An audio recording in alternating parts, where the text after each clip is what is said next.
So it's time to put our hummingbird feeders back out to help them get their last meals before they head even further south than where I am. But you have the ants that keep getting on your feeders, which is an issue I had. So they have these things called ant moats. You fill them up with water so that when they climb down, they see the water. They don't want to go in the water. So this is all that you need. You need a pot to put above your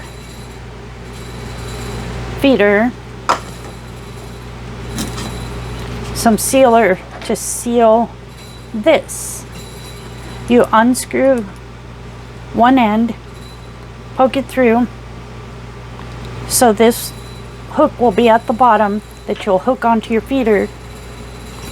This hook is at the top.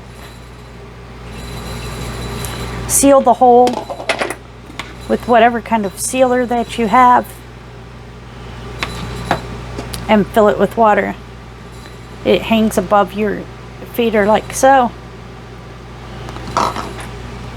When the ants climb down here, they get to the water that's in your pot and they go back up. Just a quick tip. Don't forget to subscribe, and I'll see you next Tuesday. Happy hummingbird feeding.